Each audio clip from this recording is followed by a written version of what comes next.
Hello everyone, good morning. एक बार फिर से आप सभी का क्रेजी जी के ट्रिक के डेली करंट अफेयर की सीरीज में स्वागत है। शुरू करेंगे आज के सेशन को, आज के हमारे डेली करंट अफेयर को। और यहां पर हम डिस्कस करेंगे 6 नवंबर के सभी इंपॉर्टेंट क्वेश्चन को। आराम से सेशन को एंड तक देखिए, एक एक फैक्ट, एक एक क्वेश्चन को आराम से नोट कीजिएगा। और पीडीएफ और आपको एक डेली करंट अफेयर का मॉक टेस्ट मिल जाएगा क्रेजी जी के ट्रिक एप्लीकेशन पर। तो एप्लीकेशन को आप चेकआउट कीजिएगा, वहां पर आपके लिए फ्री ऑफ कॉस्ट है, तो आप लगाइए, टेस्ट भी लगाइए और इसकी पीडीएफ को भी ले लीजिए। हम चलते हैं 6 नवंबर के हमारे पहले इंपॉर्टेंट क्वेश्चन पर। नोट कीजिएगा, 2025 में भारतीय हॉकी अपना शताब्दी वर्ष मना रहा है। भारत की पहली हॉकी शासकीय संस्था कब स्थापित की गई थी? भारत में हॉकी को रेगुलेट करने वाली सबसे पहली संस्था जो स्थापित की गई थी, उसकी स्थापना की गई थी 1925 में। तो इस तरीके से 2025 में भारतीय हॉकी इस साल अपना शताब्दी वर्ष सेलिब्रेट कर रहा है। ये जो सेलिब्रेशन है ये 7 नवंबर को मेजर ध्यानचंद नेशनल स्टेडियम नई दिल्ली में आयोजित किया जाएगा। देखिए, हॉकी को गवर्न करने वाली जो सबसे पहली संस्था स्थापित की गई थी वो इंडियन हॉकी फेडरेशन थी। इंडिया में हॉकी के लिए पॉलिसीज बनाना, हॉकी को गवर्न करना, खेलों का आयोजन करवाना, इसकी जिम्मेदारी इंडियन हॉकी फेडरेशन की थी। और यहीं से भारत में हॉकी की ऑफिशियल शुरुआत मानी जाती है। यह जो संस्था है पहली बार आई थी अस्तित्व में 7 नवंबर 1925 में। हालांकि आगे चलकर इस संस्था को खत्म कर दिया गया था, क्योंकि सन 2008 में इंडियन हॉकी फेडरेशन पर करप्शन के कुछ चार्जेस लगे थे और इसको भंग कर दिया गया, डिसमिस कर दिया गया। और 2009 में उसके बाद हॉकी इंडिया की स्थापना की गई। आगे चलकर 2011 में हॉकी इंडिया और इंडियन हॉकी फेडरेशन के बीच में एग्रीमेंट हो जाता है और फाइनली 2014 तक आते आते इंडियन हॉकी फेडरेशन को पूरी तरीके से बंद करके हॉकी इंडिया ही गवर्न करने लगता है इंडिया में हॉकी खेलों को। लेकिन सबसे पहली बार 1925 में हॉकी इंडिया फेडरेशन ही अस्तित्व में आया था 7 नवंबर 1925 को। तो वहीं से हॉकी की भारत में शुरुआत मानी जाती है। तो इस साल शताब्दी वर्ष मनाया जा रहा है। 2014 में इंडियन हॉकी फेडरेशन को पूरी तरीके से बंद करके हॉकी इंडिया को हॉकी के लिए भारत की गवर्निंग बॉडी बना दिया गया। तो हॉकी इंडिया अस्तित्व में आ जाती है 2009 में। इसका हेडक्वार्टर नई दिल्ली में है। वर्तमान में हॉकी इंडिया के प्रेसिडेंट है दिलीप तिर्की। तो प्रेसिडेंट याद रखिएगा, ये एग्जाम में पूछा गया है तो इनको आपको याद रखना चाहिए। इंडिया में हॉकी खेलों को गवर्न करने वाली संस्था वर्तमान में कौन है? तो ये हॉकी इंडिया है। ठीक है, इंडियन हॉकी टीम की भी बात कर ले, मेंस और विमेंस टीम की। तो इंडियन मेंस हॉकी टीम, इसके कैप्टन वर्तमान में हरमनप्रीत सिंह है और हेड कोच की बात करें तो क्रिग फल्टन इसके हेड कोच हैं वर्तमान में। विमेन टीम की बात करें तो हेड कोच है हरिंदर सिंह और कैप्टन है Salima Tete, women's hockey team की। आगे चलेंगे, वर्ल्ड कोऑपरेटिव मॉनिटर रिपोर्ट के अनुसार भारत की किस कोऑपरेटिव की प्रथम रैंक आई है? कोऑपरेटिव जानते क्या होता है? सहकारी संस्थाएं, है ना, जहां पर क्या होता है कि कोई एक व्यक्ति ऑनर नहीं होता, मालिक नहीं होता, बल्कि एक बहुत सारे लोग मिलकर किसी कंपनी को रन करते हैं। यह होता है कोऑपरेटिव या सहकारिता का कॉन्सेप्ट। तो एक रिपोर्ट आई है अभी, वर्ल्ड कोऑपरेटिव मॉनिटर रिपोर्ट। इसमें भारत की कोऑपरेटिव जिसे फर्स्ट रैंक आई है वो है अमूल इंडिया। गुजरात के आणंद से ये रेगुलेट होती है। अमूल इंडिया भारत की कंपनी है। अब आप सोच रहे होंगे कि फर्स्ट रैंक किस में आई है, तो पहले ये समझिए कि रिपोर्ट किसके द्वारा जारी की जाती है। वर्ल्ड कोऑपरेटिव मॉनिटर रिपोर्ट, इसे जारी करने का श्रेय दिया जाता है इंटरनेशनल कोऑपरेटिव अलायंस को, साथ में European research institute on cooperative and social enterprises. ये दोनों संस्थाएं मिलकर जारी करती है इस रिपोर्ट को। हालांकि मेन जो संस्था है वो इंटरनेशनल कोऑपरेटिव अलायंस ही है जो कि रिपोर्ट को जारी करती है। रिपोर्ट में दुनिया की कोऑपरेटिव कंपनीज को एनालिसिस किया जाता है, इन्हें मेजर किया जाता है और इनको रैंक दिया जाता है। हालांकि जो उनकी टर्नओवर होती है ना, उनके आधार पर रैंक किया जाता है। दुनिया की टोटल 300 कोऑपरेटिव्स को रैंक किया जाता है, 300 रैंक होती है और 2 कैटेगरी में तैयार किया जाता है वर्ल्ड कोऑपरेटिव मॉनिटर रिपोर्ट। पहली कैटेगरी है टॉप 300 बाय टर्नओवर, टर्नओवर के आधार पर टॉप 300 देखी जाती है, और फिर टॉप 300 एक और कैटेगरी होती है जिसमें टर्नओवर के आधार पर तो देखी ही जाती है, साथ ही साथ जीडीपी पर कैपिटा को भी इसमें इंक्लूड किया जाता है। तो ये दो कैटेगरी हो जाती है। अब इसमें जो पहली कैटेगरी है ना, टॉप 300 बाय टर्नओवर, इसमें पहले नंबर पर आई है फ्रांस की एक कंपनी है ग्रुप क्रेडिट एग्रीकोल। तो ये पहले स्थान पर है। ये टर्नओवर के आधार पर जो मापा जाता है नॉर्मली, टर्नओवर के आधार पर, उसमें सेकंड पर है यूएसए की स्टेट फर्म, और थर्ड पर है रेवेक ग्रुप जो कि जर्मनी का एक ग्रुप है। तो ये टर्नओवर के आधार पर कोऑपरेटिव है। हमारी जो अमूल को फर्स्ट रैंक मिली है वो टर्नओवर के साथ साथ जीडीपी पर कैपिटा के आधार पर भी कैलकुलेट की गई है। तो इसमें इंडिया की जो अमूल है एशिया पैसिफिक रीजन से सहकारिता के मामले में पहले स्थान पर रखी गई, पहली रैंक पर रखी गई। यहां पर इंटरेस्टिंग यह है कि दूसरे नंबर पर भी इंडिया की इफ्को कंपनी को रखा गया है, और तीसरे पर फिर ग्रुप क्रेडिट एग्रीकोल है यूरोप की, जो कि फ्रांस की कंपनी है। तो अमूल को 300 टर्नओवर और जीडीपी पर कैपिटा के आधार पर जो 300 कॉपरेटिव्स की लिस्ट है, इसमें पहले स्थान पर रखा गया है। तो कंफ्यूज मत होना, इंपॉर्टेंट है।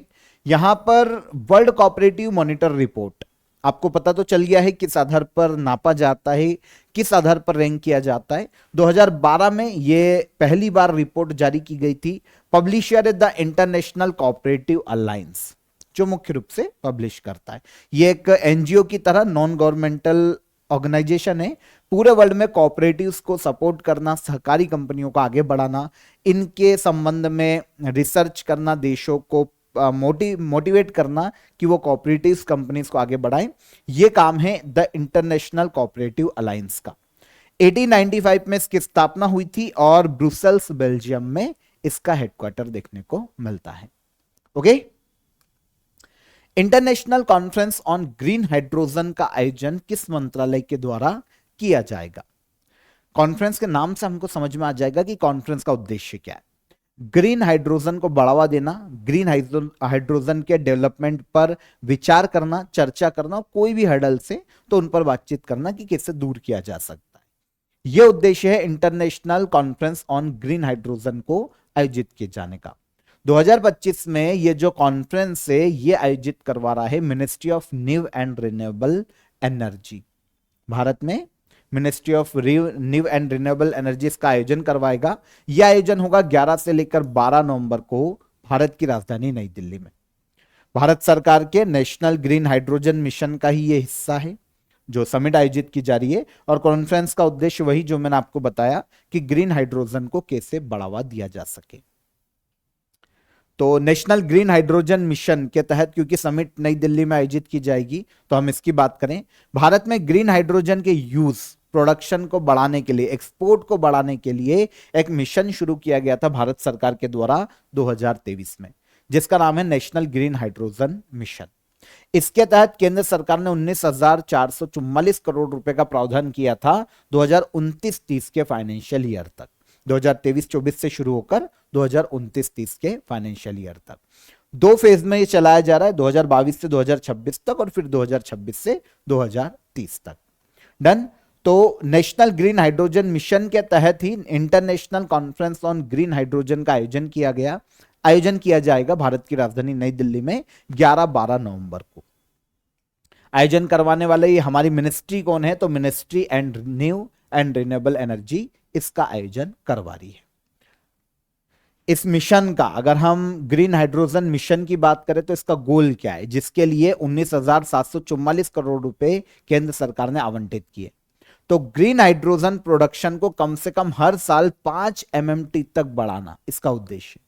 भारत में 125 गीगावाट कैपेसिटी की रिन्यूएबल एनर्जी को बनाना, ग्रीन हाइड्रोजन के क्षेत्र में 8 लाख करोड़ का इन्वेस्टमेंट आकर्षित करना, भारत में ग्रीन हाइड्रोजन के क्षेत्र के विकास से 6 लाख जॉब्स क्रिएट करना, और जो हम फॉसिल्स फ्यूल का यूज कर रहे हैं उसके इंपोर्ट पर जो हमारी डिपेंडेंसी है उसको कम करना। यह उद्देश्य है नेशनल ग्रीन हाइड्रोजन मिशन का। 2023 में यह लॉन्च किया जा चुका है और इस पर काम चल रहा है। ठीक है। State of food and agriculture 2025 report किस संस्था के द्वारा जारी की गई है? एक रिपोर्ट है जिसका नाम है state of food and agriculture 2025 report. इसे जारी करने का श्रेय दिया जाता है फूड एंड एग्रीकल्चर ऑर्गेनाइजेशन को। इस इंडेक्स में, इस रिपोर्ट में नॉर्मली कोई इंडेक्स नहीं है, किसी को रैंक नहीं दी जाती है, लेकिन फूड, हंगर, इनसे रिलेटेड डेटा शेयर किया जाता है। तो state of food and agriculture 2025 report को जारी करने वाली संस्था है फूड एंड एग्रीकल्चर ऑर्गेनाइजेशन।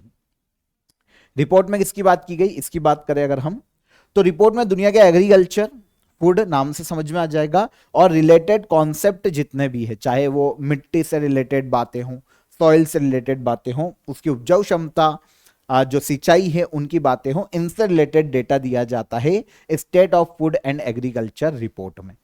2025 की जो रिपोर्ट आई है ना, इसमें लैंड डिग्रेडेशन पर ही बात की गई है।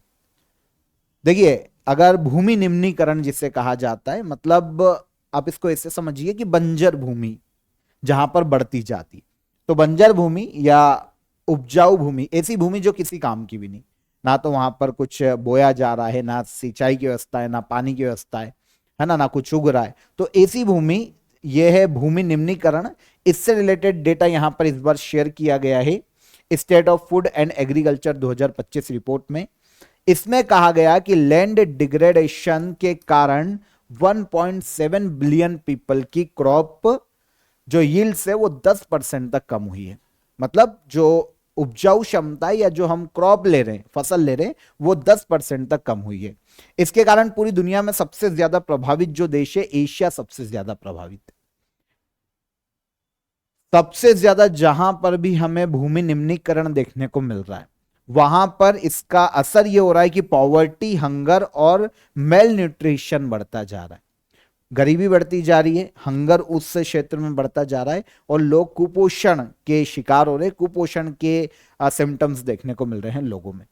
तो ये इसी आधार पर इस रिपोर्ट को इस साल जारी किया गया है। जारी करने वाली संस्था है food and agriculture organisation. Report हर साल जारी की जाती है। 1947 में इसकी शुरुआत की गई थी।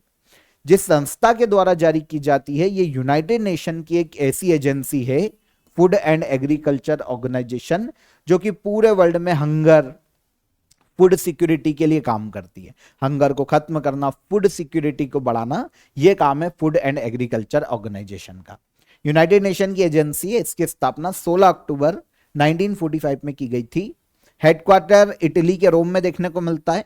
195 मेंबर हैं इसके, और डायरेक्टर जनरल है क्यू डोंग्यू, चाइना से आते हैं, क्यू डोंग्यू। ठीक है, तो ये हो जाता है director general. Done, I hope समझ में आया होगा। आगे बढ़ने से पहले आपको ऑफर ऑफ द डे बता देता हूं। आप सभी के लिए देखिए, जो भी कॉम्पिटिटिव एग्जाम की तैयारी कर रहे हैं, देखिए आप एआई की मदद ले सकते हैं आपकी तैयारी को बूस्ट करने के लिए। इसीलिए हमने एआई गुरु एक कोर्स यहां पर लॉन्च किया है स्पेशली स्टूडेंट के लिए। ओके, आप एआई को कैसे यूज कर सकते हैं अपनी परफॉर्मेंस को कॉम्पिटिटिव एग्जाम में, आप कैसे स्कोर कर पाएंगे, कैसे आप एआई का यूज करके स्मार्ट स्टडी कर पाएंगे, इन सभी के बारे में आपको यहां पर पता चलेगा। डिस्क्रिप्शन में मैंने आपको इसकी लिंक दे दी है, वहां से आप इसे डायरेक्ट अवेल कर सकते हैं। ठीक है, तो डिस्क्रिप्शन में लिंक है, वहां पर जाकर क्लिक कीजिए, अवेल कीजिए, और कोई भी हडल आता है तो हेल्पलाइन नंबर पर आप कॉल कर सकते हैं। एप्लीकेशन को भी चेकआउट कीजिए, क्योंकि डेली करंट अफेयर की पीडीएफ आपको वहां मिल जाएगी, और मॉक टेस्ट भी आप वहां पर लगा सकते हैं। हम चलते हैं अगले क्वेश्चन पर। टाइफून कलमेगी किस सागर में आया है? टाइफून कलमेगी हमको देखने को मिला वेस्टर्न पैसिफिक ओशियन में। टाइफून कलमेगी वेस्टर्न पैसिफिक ओशियन में, अगर हम ये रीजन देखते हैं तो ये वेस्टर्न पैसिफिक ओशियन से पूर्व से पश्चिम की ओर आगे बढ़ा है, और इसने फिलीपींस, वियतनाम ऐसे देशों को इसने इफेक्ट किया। इवन फिलीपींस में काफी ज्यादा लैंडफॉल हुआ है इस पर्टिकुलर टाइफून के कारण, कलमेगी के कारण, और फिलीपींस के रीजन में ही इससे 66 लोगों की डेथ हुई है। तो काफी विकराल रूप इस टाइफून का हमें देखने को मिला। वियतनाम की तरफ अब ये बढ़ रहा है, फिलीपींस में इसने तबाही मचाई है अभी। तो वेस्टर्न पैसिफिक ओशियन में देखने को मिला, और फिलीपींस, वियतनाम जैसे देशों को इसने प्रभावित किया। अच्छा, टाइफून,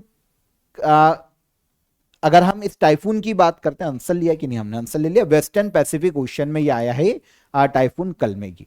अगर हम टाइफून कलमेगी के अलावा जो अभी कुछ समय में टाइफून आए उनकी बात करें, तो एक और वेस्टर्न पैसिफिक ओशन में, सॉरी, बे ऑफ बंगाल में हमको देखने को मिला था, इंडियन ओशन के रीजन में, बे ऑफ बंगाल में, जिसका नाम है साइक्लोन मोथा। इसने ओडिशा, आंध्र प्रदेश, तमिलनाडु के तटों को प्रभावित किया था। Cyclone Mocha Bay of Bengal में ये कुछ समय पहले ही आया, अक्टूबर के एंड में आया था। और एक कैरेबियन सी में काफी फेमस हरिकेन देखने को मिला था, मेलिसा। इसने जमेका जैसे देशों को प्रभावित किया था, जमेका, क्यूबा, उनको काफी प्रभावित किया था। तो हरिकेन मेलिसा कहां देखने को मिला? कैरेबियन सी में, है ना। ये जो अटलांटिक सी है, अटलांटिक सी के पश्चिमी एरिया में देखने को मिला। Cyclone Mocha Bay of Bengal में देखने को मिला। और टाइफून कलमेगी की बात करें तो ये आया है वेस्टर्न पैसिफिक ओशन में। प्रभावित किसको किया? फिलीपींस और वियतनाम को। भारत का पहला सिलिकॉन कार्बाइड सेमीकंडक्टर प्लांट कहां लगाया जाएगा? भारत का पहला सिलिकॉन कार्बाइड सेमीकंडक्टर प्लांट लगाया जाएगा ओडिशा राज्य में। ओडिशा के भुवनेश्वर में सिलिकॉन कार्बाइड सेमीकंडक्टर का प्लांट लगाया जा रहा है। यह इंडिया का पहला ऐसा प्लांट है, ठीक है। इंडिया सेमीकंडक्टर मिशन के तहत इस प्लांट को अभी मंजूरी दी गई है। देखिए, प्लांट में असेंबली, टेस्टिंग से लेकर मार्किंग और पैकेजिंग फैसिलिटी सारी एक ही जगह पर दी जाएगी। और पूरे प्रोजेक्ट के लिए 2000 करोड़ का बजट दिया गया है इस पहले प्लांट के लिए। 2000 करोड़ का यह प्लांट है ओडिशा के भुवनेश्वर में, पहला सिलिकॉन कार्बाइड सेमीकंडक्टर प्लांट। देखिए अंतर क्या है, तो अभी तक जो सेमीकंडक्टर होते थे ना, नॉर्मली वो सिलिकॉन से बनाए जाते हैं, नॉर्मल, ये अभी तक हमने कॉन्सेप्ट देखा है। लेकिन पहली बार सेमीकंडक्टर्स का निर्माण सिलिकॉन कार्बाइड का यूज करके बनाया जा रहा है। मतलब सिलिकॉन कार्बाइड का यूज करके जो सेमीकंडक्टर बनाए जा रहे हैं, तो ये सिलिकॉन कार्बाइड सेमीकंडक्टर और इसी का प्लांट है। अभी तक हम किसका यूज कर रहे थे? केवल सिलिकॉन का।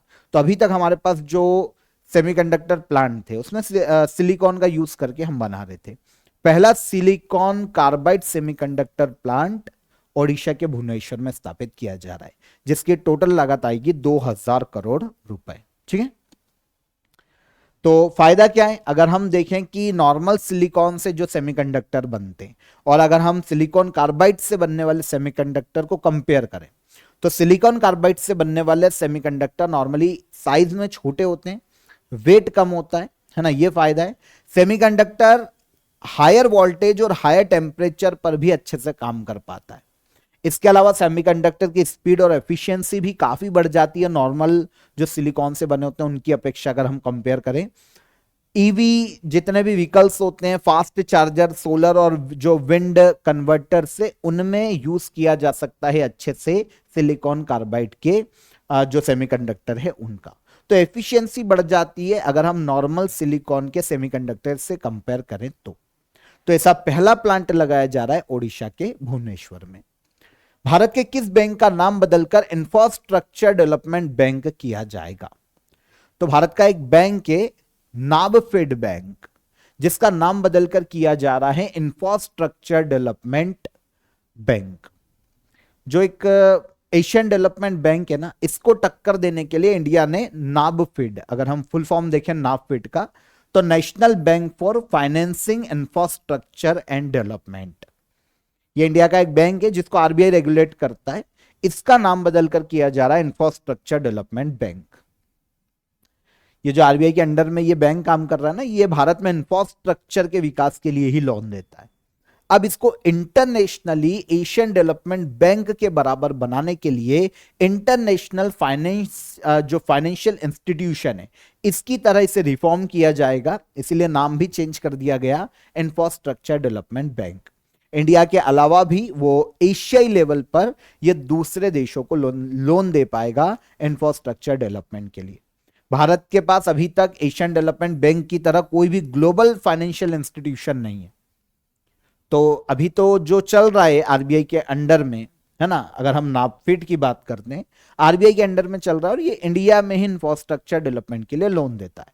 अगर हम चाहते हैं कि एशियन डेवलपमेंट बैंक की तरह वो काम करे, तो एशिया के दूसरे देशों को भी लोन दे पाए, इतनी कैपेसिटी डेवलप करनी पड़ेगी। इसीलिए इसका नाम किया गया infrastructure development bank.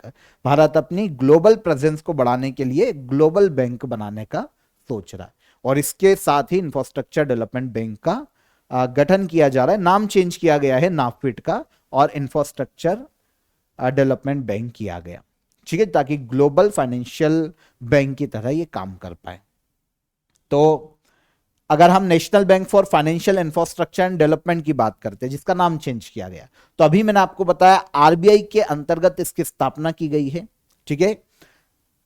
The national bank for financing infrastructure and development act 2021 के तहत इसे बनाया गया था। आरबीआई के अंतर्गत रेगुलेट और सुपरवाइज किया जाता है। इसकी स्थापना देखिए तो 2021 में की जा चुकी थी। भारत में इंफ्रास्ट्रक्चर डेवलपमेंट के लिए बैंक काम करता है और मिनिस्ट्री ऑफ फाइनेंस के अंतर्गत आता है। अब इसका नाम इंडियन गवर्नमेंट ने चेंज किया है। बोईता बंदना उत्सव किस राज्य में मनाया जाता है? बोईता बंदना उत्सव यह मनाया जाता है भारत के ओडिशा राज्य में। देखिए ओडिया भाषा में देखें ना तो बोईता का मतलब होता है एक प्रकार की बोट या शिप, बोईता, और वंदना क्या होता है? पूजा करना, है ना, वंदना करना। तो बोईता वंदना शब्द यहीं से निकल कर आता है। बोईता मतलब एक पुराने जमाने में यूज होने वाली बोट या शिप, और वंदना मतलब पूजा करना। 5 नवंबर को यह अभी इस साल बनाया गया बोईता वंदना फेस्टिवल ओडिशा में। कार्तिक मास में यह मनाया जाता है। कार्तिक मास की जो पूर्णिमा आती है उस दिन इसे सेलिब्रेट किया जाता है। कभी क्या ओडिशा के जो पूर्वज थे, ओडिशा के आज के जो लोग हैं ना, उनके पूर्वज कभी एक छोटी शिप या बोट के माध्यम से दक्षिण पूर्वी एशिया में जाते थे ट्रेड के लिए, व्यापार के लिए।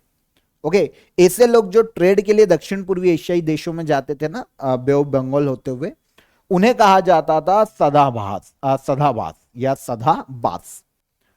तो सदाभास लोगों के सम्मान में, मतलब इनके जो पूर्वज है उनकी याद में, उनके सम्मान में, ये वो जिस बोट को लेके निकलते थे उन्हें उस वक्त कहा जाता था बोईटास, वो बोट या शिप। तो अपने सदाभास मतलब अपने पूर्वजों के सम्मान में बोईटास, अपने बोट की पूजा करते हैं। ये बोईता वंदना फेस्टिवल के नाम से कौन करते हैं? ओडिशा या ओडिया भाषा के जो लोग हैं, स्पेशली ओडिशा में मनाया जाने वाला फेस्टिवल है। कार्तिक मास की पूर्णिमा पर मनाया जाता है। ट्रेडिशनल पकवान बनाए जाते हैं, ट्रेडिशनल कपड़े पहने जाते हैं, और छोटी छोटी वोट जो होती है उनकी पूजा की जाती है। Haryana state commission for women का ब्रांड एम्बेसडर किसे बनाया जाएगा? Haryana state commission for women, इसका ब्रांड एम्बेसडर बनाया जाएगा हरियाणा में शेफाली वर्मा को, ठीक है, जो राज्य महिला आयोग है हरियाणा राज्य का, हरियाणा राज्य महिला आयोग, उसकी ब्रांड एम्बेसडर बनने वाली है शेफाली वर्मा। जानते तो होंगे women's one day cricket world cup के फाइनल में मैन ऑफ द मैच रही है शेफाली वर्मा, है ना। सबसे ज्यादा 87 रन की पारी इन्होंने खेली थी। यह हरियाणा राज्य से ही बिलोंग करती है शेफाली वर्मा। तो अब हरियाणा राज्य महिला आयोग ने इन्हें अपना ब्रांड एम्बेसडर के तौर पर अपॉइंट करने का फैसला किया है। तो ये अब ब्रांड एम्बेसडर बनेगी Haryana state commission for women की। शेफाली वर्मा हरियाणा से ही आती है, इंडियन क्रिकेटर। इनकी कैप्टनसी में इंडिया ने 2023 में under 19 women's T20 world cup जीता था। उपलब्धियां पहले भी रही है। विमेन्स वर्ल्ड कप 2025 के फाइनल में प्लेयर ऑफ द मैच, अभी हमने बात की थी कल के या परसों के सेशन में। और रिकॉर्ड्स देखें तो विमेन T20 खेलने वाली यंगेस्ट प्लेयर, 15 साल की उम्र में T20 खेल चुकी है। क्रिकेट के तीनों फॉर्मेट खेलने वाली सबसे यंगेस्ट इंडियन, 1516 साल के आसपास में। 1000 T20 रन बनाने वाली यंगेस्ट विमेन प्लेयर कौन? शेफाली वर्मा। तो यह हरियाणा की राज्य महिला आयोग की ब्रांड एम्बेसडर बनाई गई है। Last question, Indian women's league का आयोजन क्लबों के अनुरोध पर 2 चरणों में किसके द्वारा किया जाएगा? इंडियन विमेन्स लीग जो कि एक फुटबॉल प्रतियोगिता है, फुटबॉल का एक डोमेस्टिक लीग है इंडिया में, इसका आयोजन ऑल इंडिया फुटबॉल फेडरेशन के द्वारा करवाया जाता है। जैसा आईपीएल होता है, WPL होता है, वैसे फुटबॉल के लिए इंडियन विमेन लीग का आयोजन किया जाता है। तो 2 फेज में इस बार यह आयोजित होगा और ऑल इंडिया फुटबॉल फेडरेशन इसका आयोजन कराएगा 2 फेज में, ठीक है। यह कंपटीशन इस साल में एंड में 20 दिसंबर 2025 में शुरू होगा और 10 मई 2026 तक खेला जाएगा। 9th एडिशन है इंडियन विमेन्स लीग का, इस साल जो शुरू होगा एंड में 9th एडिशन शुरू होगा। फर्स्ट फेज 20 दिसंबर से नेक्स्ट ईयर 6 जनवरी तक खेला जाएगा। सेकेंड फेज 20 अप्रैल से 10 मई तक खेला जाएगा। तो दो फेज में 9th एडिशन आयोजित किया जाने वाला है इंडियन विमेंस लीग का, जो कि फुटबॉल की एक घरेलू लीग है। अगर हम इंडियन विमेंस लीग की बात करें, भारत में विमेंस के लिए फुटबॉल लीग है, 2016 में यह शुरू की गई थी, इस बार 9th edition. All India Football Federation इसका आयोजन करवाता है। पूरे देश में फुटबॉल को गवर्न करने वाली नेशनल बॉडी है all India Football federation. FIFA की मेंबर है नॉर्मली ये। 23 जून 1937 में संस्था की स्थापना की गई थी और यही आयोजित करवाती है भारत में इंडियन विमेंस लीग। 2025 में 9th एडिशन का आयोजन किया जाएगा। ठीक है, तो 6 नवंबर के सभी करंट अफेयर यहां पर हमने डिटेल में डिस्कस कर लिए। एक एक फैक्ट को समझा, एक एक क्वेश्चन को समझा। इंटरेस्टिंग थे सारे क्वेश्चन। अब हम चलते हैं लास्ट डे के करंट अफेयर को रिवाइज कर लेते हैं एक बार। ठीक है, Dada Saheb Phalke international film festival award 2025 में बेस्ट एक्टर का पुरस्कार किसने जीता है? Dada Saheb Phalke international film festival award में बेस्ट एक्टर का अवार्ड जीता है कार्तिक आर्यन ने। विश्व सुनामी जागरूकता दिवस हर साल कब मनाया जाता है? तो यह मनाया जाता है 5 नवंबर को। प्रो कबड्डी लीग के 12वें सीजन का विनर कौन है? तो यह है दबंग दिल्ली। पहला आर के लक्ष्मण उत्कृष्टता पुरस्कार किसे प्रदान किया जाएगा? पहला आर के लक्ष्मण उत्कृष्टता पुरस्कार प्रदान किया जाएगा आमिर खान को। रक्षा लेखा के नए महानियंत्रक के रूप में किसे नियुक्त किया गया है? ये नियुक्त किए गए हैं विश्वजीत सहाय। ठीक है, आंसर हो जाएगा आंसर बी। हाल ही में 5.8 तीव्रता के भूकंप के कारण चर्चा में रहा निग्रोस आइलैंड किस देश में स्थित है? तो यह देखने को मिलेगा फिलीपींस में।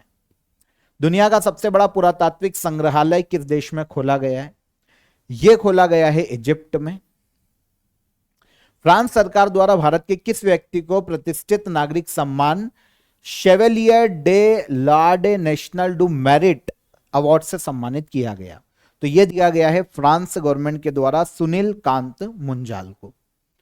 फिर भारतीय मानक ब्यूरो के महानिदेशक कौन नियुक्त किए गए? तो ये नियुक्त किए गए हैं संजय गर्ग। लास्ट क्वेश्चन था हमारा, प्रधानमंत्री नरेंद्र मोदी द्वारा 3 नवंबर 2025 को नई दिल्ली में लॉन्च की गई research development and innovation scheme का बजट क्या है? तो यह बजट रखा गया है 1 लाख करोड़ रुपए। ठीक है, ये सारे हमारे करंट अफेयर कल के सेशन के थे। आई होप आपको आंसर मिल गए होंगे। रिवाइज कर लिए हमने, आज का सेशन के भी सारे क्वेश्चन हमने पढ़ लिए। अब क्वेश्चन ऑफ द डे का आंसर ले लें। ह्यूमन डेवलपमेंट इंडेक्स, ये बहुत ही इंपॉर्टेंट क्वेश्चन था। इसको जारी किया जाता है यूएनडीपी के द्वारा, यूनाइटेड नेशन डेवलपमेंट प्रोग्राम के द्वारा। इंटरनेशनल सोलर अलायंस की स्थापना कब की गई थी? तो 30 नवंबर 2015 में की गई थी। इंडिया और फ्रांस ने मिलकर COP21 की बैठक में इसकी स्थापना की थी। विश्व स्वास्थ्य संगठन का हेडक्वार्टर कहां पर है? वर्ल्ड हेल्थ ऑर्गेनाइजेशन का हेडक्वार्टर है स्विट्जरलैंड के जेनेवा में। ओके, ये हमारे क्वेश्चन के आंसर हो गए। अब आज के question of the day, Sardar Vallabh भाई पटेल को किस वर्ष भारत रत्न से सम्मानित किया गया था? पहला question. Second, international Booker Prize 2025 किसे दिया गया? और कंट्रोल प्लस टी की का उपयोग किस लिए किया जाता है? तो ये तीनों क्वेश्चन के आंसर कमेंट में कीजिएगा। सेशन पसंद आया हो तो लाइक और शेयर करके जाइएगा और एप्लीकेशन को चेकआउट कीजिए। वहां पर आप डेली करंट अफेयर की पीडीएफ ले लेना।